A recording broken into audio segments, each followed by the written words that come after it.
Hello, എല്ലാവർക്കും Sophie's നെസ്റ്റിലേക്ക് സ്വാഗതം. ഇന്ന് നമ്മൾ ഉണ്ടാക്കാൻ പോകുന്നത് പനീർ ടിക്കയാണ്.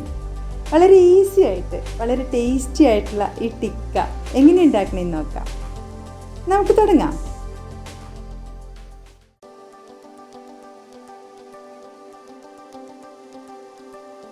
ഒരു മിക്സിംഗ് ബൗളിലേക്ക് നമുക്ക് 1/2 കപ്പ് തൈര് ചേർത്ത് കൊടുക്കാം. അതിലേക്ക് നമുക്ക് 1.5 ടീസ്പൂൺ ജിഞ്ചർ ഗാർലിക് പേസ്റ്റും 2 ടീസ്പൂൺ ചില്ലി പൗഡറും 1/4 ടീസ്പൂൺ മഞ്ഞൾപ്പൊടിയും ഗരം മസാല 1/2 ടീസ്പൂൺ, പിന്നെ ചെറുതായിട്ടൊന്ന് വറുത്ത് പൊടിച്ച ജീരകത്തിൻ്റെ പൊടി 1/2 ടീസ്പൂൺ, ഉപ്പ് പാകത്തിന്, ചാട്ട് മസാല 1/2 ടീസ്പൂൺ, പിന്നെ തരിതരിപ്പായിട്ട് പൊടിച്ച കുരുമുളക് പെപ്പർ 1/2 ടീസ്പൂൺ. ഇനി നമുക്ക് കസൂരി മേത്തി ചേർത്ത് കൊടുക്കാം. കസൂരി മേത്തി കൈകൊണ്ട് ഇതുപോലെ ഒന്ന് പൊടിച്ചിട്ട് കൈകൊണ്ടൊന്ന് പ്രസ് ചെയ്ത് പൊടിച്ച് ചേർക്കാം. ഇതിൻ്റെ കൂടെ നമുക്ക് 1 നാരങ്ങയുടെ ജ്യൂസും കൂടെ ചേർത്ത്, പിന്നെ 1 ടേബിൾ സ്പൂൺ കടലമാവാണ് ചേർത്തിരിക്കുന്നത്. ഇതെല്ലാം കൂടി ചേർത്ത് നന്നായിട്ടൊന്ന് മിക്സ് ചെയ്ത് കൊടുക്കാം. നന്നായി മിക്സ് ചെയ്തതിന് ശേഷം ഇതിൻ്റെ ഉപ്പൊക്കെ ഒന്ന് നോക്കാം.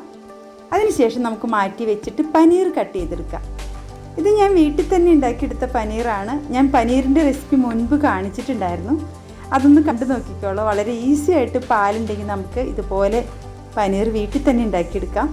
വളരെ ടേസ്റ്റി ആയിട്ട് പനീർ ബട്ടർ മസാലയും പനീർ ടിക്കയും ഒക്കെ നമുക്ക് ഈസി ആയിട്ട് ഉണ്ടാക്കിയെടുക്കാം നമ്മുടെ വീട്ടിൽ തന്നെ. കേട്ടോ, ഇതേ വലിപ്പത്തിൽ നമുക്ക് കട്ട് ചെയ്തെടുക്കാം.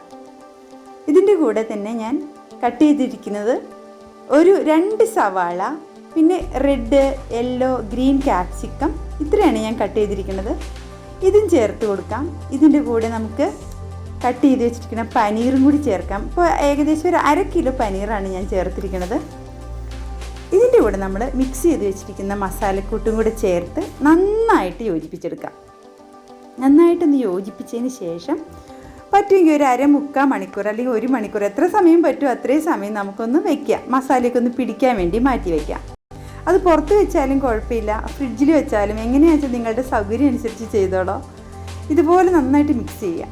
ഇപ്പോൾ ഞാൻ ഫ്രിഡ്ജിൽ ഒരു 1/2 മണിക്കൂർ വെച്ചതിന് ശേഷം എടുത്ത് ഇതുപോലെ സ്ക്യൂവറിൽ കുത്തി കൊടുത്തുകൊണ്ടിരിക്കുകയാണ്. കണ്ടോ, വളരെ ഈസിയാണ്. ഇതുപോലെ ഒരു സ്ക്യൂവറിലേക്ക് നമുക്കിതുപോലെ കുത്തി ഓരോന്നും മാറി ഒരു പനീറിൻ്റെ പീസ് വെച്ചാൽ അടുത്തത് ക്യാപ്സിക്കത്തിൻ്റെ പീസ്, പിന്നെ സവാളയുടെ പീസ്, അങ്ങനെ മാറ്റി മാറ്റി ഇടകലർത്തി നമുക്ക് കുത്തി കൊടുക്കാം. കണ്ടോ, ഇതുപോലെ നമുക്ക് ഓരോന്നും കുത്തി മാറ്റി വയ്ക്കാം. എല്ലാം ഇതുപോലെ നമുക്ക് കുത്തിയെടുക്കാം. കുട്ടികൾക്കും വലിയവർക്കൊക്കെ ഒരുപോലെ ഇഷ്ടപ്പെടുന്ന പനീർ ടിക്ക വളരെ ഈസി ആയിട്ട് നമുക്ക് വീട്ടിൽ തന്നെ ഉണ്ടാക്കിയെടുക്കാം. ഒരു 2-3 ലിറ്റർ പാൽ, ഇതുപോലെ ടിക്കയൊക്കെ ഉണ്ടാക്കണമെങ്കിൽ ഒരു 3 ലിറ്റർ പാലെങ്കിലും നമുക്ക് വേണ്ടി വരും. അപ്പോൾ ഒരു 3 ലിറ്റർ പാലുണ്ടെങ്കിലാണ് നമുക്ക് ഏകദേശം ഇതുപോലെ ഒരു 1/2 കിലോ ടിക്ക കഷ്ടി കിട്ടുകയുള്ളൂ. അപ്പോൾ ഇതുപോലെ ഓരോന്നും നമുക്ക് കുത്തിയെടുക്കാം. ഇപ്പോൾ ഏകദേശം എല്ലാം ഞാൻ കുത്തിയെടുത്ത് കഴിഞ്ഞു.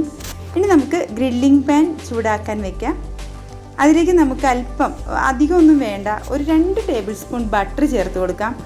ആദ്യം നമുക്കൊന്ന് ബട്ടർ പാൻ്റെ എല്ലായിടത്തും ഒന്ന് സ്പ്രെഡ് ആവണ വരെ ഇതുപോലെ ബട്ടർ ഇട്ട് കൊടുക്കാം.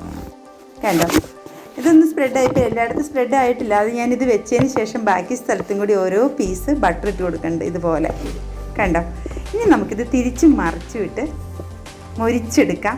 നല്ല കളറൊക്കെ ഒന്ന് ചേഞ്ചായി നന്നായിട്ടൊന്ന് മൊരിഞ്ഞ് വരുന്ന കളർ വരുമ്പോൾ നമുക്കിത് മാറ്റാം. ഇനി നമുക്ക് തിരിച്ചൊക്കെ വെച്ച് കൊടുക്കാം. ഇതുപോലെ നമുക്ക് കൂടുതലും മൊരിയണ ഇഷ്ടമെങ്കിൽ കൂടുതൽ സമയം വെച്ച് മൊരിച്ചെടുക്കാം. അവനവൻ്റെ ടേസ്റ്റ് അനുസരിച്ച് ഇടയ്ക്കൊക്കെ ഓരെണ്ണം വേണമെങ്കിൽ ഒന്ന് ടേസ്റ്റ് നോക്കിയാലും കുഴപ്പമില്ല. ഇതുപോലെ നമുക്ക് തിരിച്ചും മറിച്ചും ഇട്ട് എല്ലാം മൊരിച്ചെടുക്കാം. കണ്ടോ, ഇപ്പോൾ ഓരോ സൈഡും മൊരിഞ്ഞ് വന്നു തുടങ്ങി. നമ്മുടെ ടിക്ക റെഡി ആയിക്കൊണ്ടിരിക്കുകയാണ്. ഇവിടെയൊക്കെ നല്ല സ്മെല്ലാണ്. എൻ്റെ മക്കളപ്പുറത്തിരുന്ന് പറയുന്നുണ്ട് നല്ല മണം വരുന്നുണ്ട്, വേഗം താന്നൊക്കെ പറയുന്നുണ്ട്. നല്ല ടേസ്റ്റി ആയിട്ടുള്ള ഈ ടിക്ക ഉണ്ടാക്കാൻ വളരെ ഈസിയാണ്. നമുക്ക് എല്ലാവർക്കും വീട്ടിൽ ട്രൈ ചെയ്ത് നോക്കാം. അപ്പോൾ എല്ലാവരും ഈ വീഡിയോ കാണണം, എല്ലാവരും ട്രൈ ചെയ്യണം, എല്ലാവരും നിങ്ങളുടെ അഭിപ്രായങ്ങളൊക്കെ അറിയിക്കണം. Okay, thank you, bye bye.